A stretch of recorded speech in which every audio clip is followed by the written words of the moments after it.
stand together at any cost. But we've been freed in our minds to make this journey through a phase without.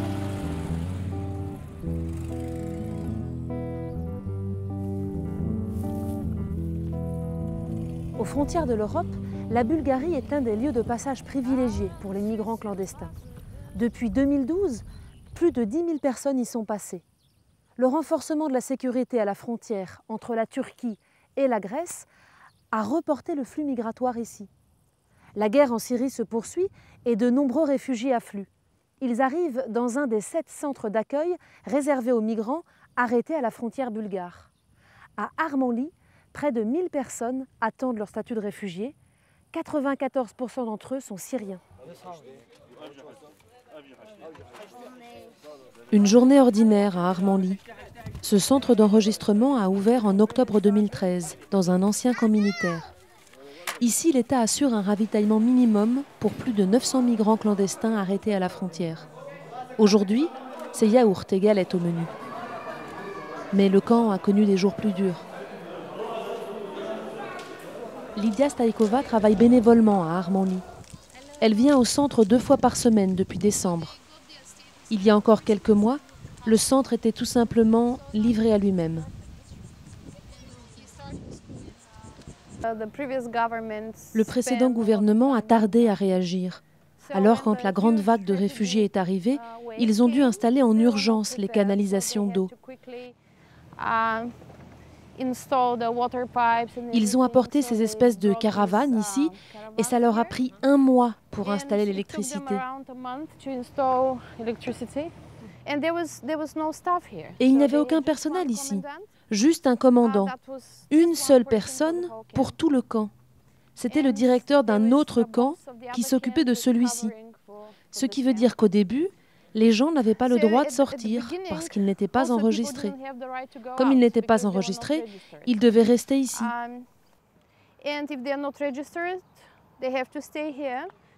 Le ravitaillement n'était pas organisé. La police emmenait chaque jour de petits groupes de personnes pour faire des courses et puis elle les ramenait. Mais vous imaginez bien que si 2000 personnes se trouvent au même endroit, vous ne pouvez pas emmener tout le monde faire des courses. Donc on a vu des gens acheter des choses et les revendre ici beaucoup plus cher. Certains n'avaient plus d'argent. C'était une situation humanitaire très critique. Les gens étaient en état de choc quand ils arrivaient ici. Après tout, ils attendaient autre chose de l'Union européenne. Maintenant, ça va mieux, mais certains sont toujours choqués. À Armanli, la plupart des migrants sont des Kurdes qui ont fui les islamistes. Basel Khalil Diko a 28 ans. Il est arrivé au centre en avril, après avoir quitté la Syrie. Il étudiait à Alep quand sa maison a été détruite. Depuis, il n'a plus de nouvelles de sa famille.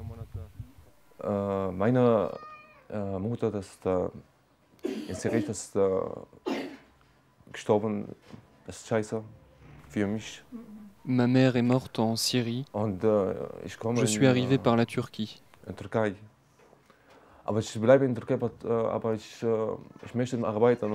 Je suis resté en Turquie. Je voulais travailler.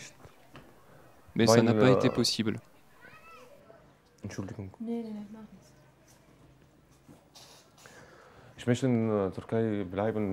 Je voulais rester en Turquie et travailler. Maintenant, je suis obligé de rester en Bulgarie, mais j'aimerais bien partir en Allemagne, travailler et étudier là-bas. J'étais dans un groupe d'enfants, de femmes et d'hommes, un groupe mixte, vous voyez. On a vu que ça serait dur de traverser la rivière.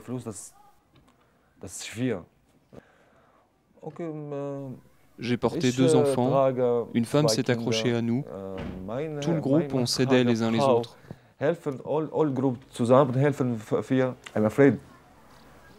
J'avais peur que des bêtes sauvages arrivent. Mes vêtements étaient trempés, c'était vraiment la merde. Tout le groupe, on a marché 2 ou 3 heures.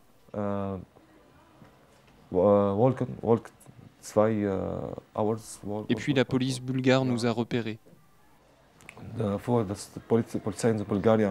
Ils ont arrêté le groupe et ils m'ont frappé. La police bulgare m'a frappé, des coups de pied dans le dos. Pourquoi? Je ne sais pas. Je leur ai demandé pourquoi vous me frappez, mais ils n'ont rien répondu.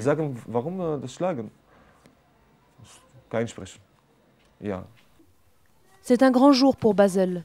Il vient d'obtenir le statut de réfugié. Il va donc bientôt pouvoir circuler librement dans le pays. Ce papier, c'est mon statut en Bulgarie.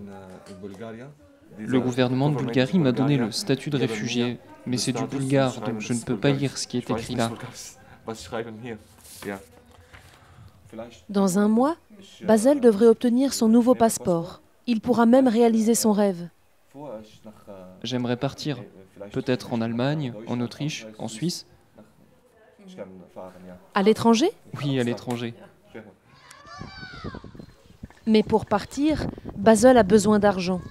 L'Agence nationale pour les réfugiés leur accorde une aide mensuelle de 65 leva, une trentaine d'euros. Alors, Basel économise. Tous les jours, il donne des cours d'allemand. Parfois, les parents des enfants lui glissent quelques leva pour le remercier.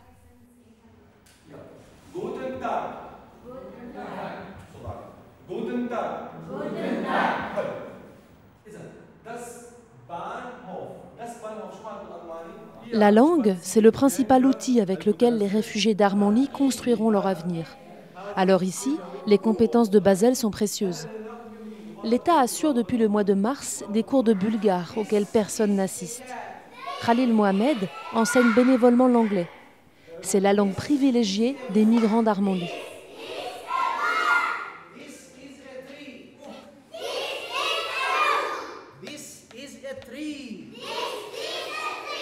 La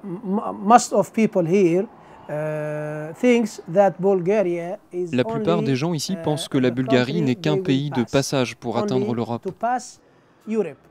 C'est pour cette raison qu'ils veulent apprendre l'anglais ou l'allemand. Ils pensent qu'ils n'auront pas besoin d'apprendre ou de parler le bulgare.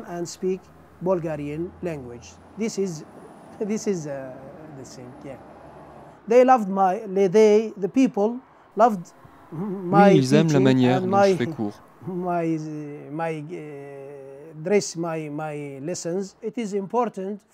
C'est très important pour les jeunes d'apprendre l'anglais parce que c'est une langue internationale qui pourra leur être utile partout où ils se trouveront.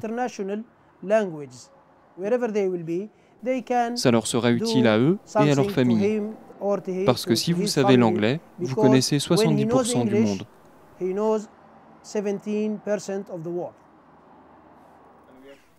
En Bulgarie, près de 4300 migrants clandestins attendent leurs papiers. Les mieux lotis obtiendront un passeport de 5 ans, leur permettant de rejoindre l'ouest de l'Europe. Les autres devront rester en Bulgarie pour 3 ans et trouver un travail. Ou rentrer au pays et retenter leur chance à la frontière.